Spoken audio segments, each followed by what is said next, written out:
Welcome back to another quick review. Today we are talking about Pokemon Violet. I almost said Legends Arceus. Today we're talking about Pokemon Violet. Now this game is very popular for the fact that it sold 10 million copies in Japan in only 3 days, as well as for the other reason, it being the bugs and glitches that have widespread. It's everywhere. Those bugs and glitches are everywhere, and I'll talk about those, but I'm going to talk about the game overall, first of all. I'm not going to get into spoilers for anybody that wants to really take story in a Pokemon game that seriously. But, let's talk about it for a moment. So, I'm not heavy spoilers, I mean. So, the game, I think, is a step in the right direction overall. I think that this game does a lot of things that Pokemon Sword and Shield attempted to do, but ultimately failed. I mean, like the wide open zones are all pretty cool. I really enjoyed navigating the world. It's a pretty big world as well, but I really enjoyed navigating it. The idea of 3 paths that you could take at your own pace, albeit level scaling doesn't exist in this game, so be warned of that. You can go to like the final thing that you're supposed to do. It's to get absolutely bodied by level 60 Pokemon. If you, at the beginning of the game, if you really wanted to. But yeah, the idea of having 3 different paths that you can take at your own pace and go wherever you want in whichever order you want is also pretty cool. I can't lie. I think the story elements and the Pokemon themselves, the Pokemon designs I enjoy, but not enjoy as like as much as previous games.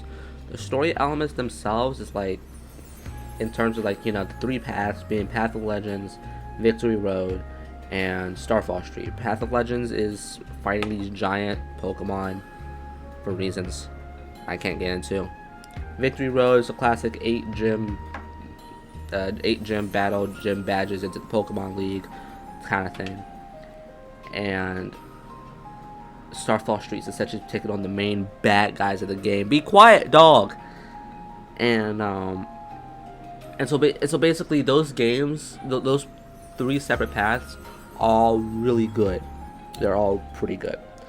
Now let's get into the bad parts of the game. I would argue that the internet has made the bad parts of this game worse than they actually are, because on my end I ran into 1 or 2 bugs and glitches and blah blah blah, and that was about it.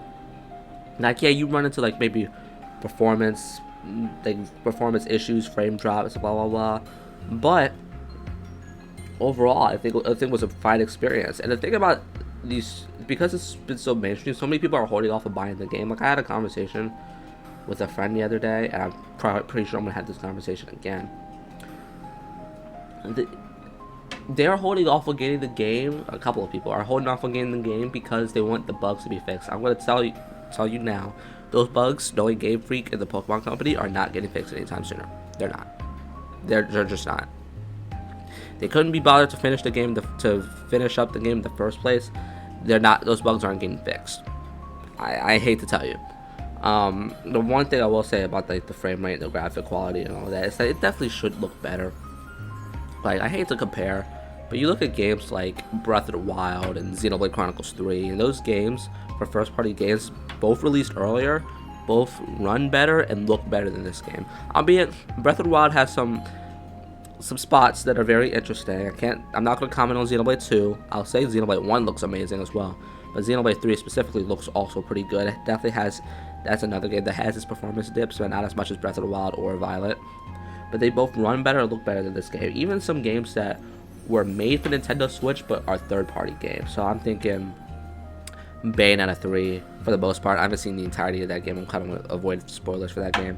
But Bayonetta 3, Astral Chain, Shin Megami Tensei 5, all 3 of those games look phenomenal on Switch. Whereas Pokemon Legends Arceus, for the billion-dollar company that Game Freak is, or something like that, or Pokemon Company is, and how huge they are, they can't make how much budget they have. They can't make a Pokemon game that looks amazing. That's like one of my issues. But other than that, I don't think the bugs should stop you from getting the game. I think overall it's pretty cool. It's pretty good. I really enjoyed it. If anything, the bugs, it's like somebody said, what makes this game good is really good, and what makes this game bad is really funny.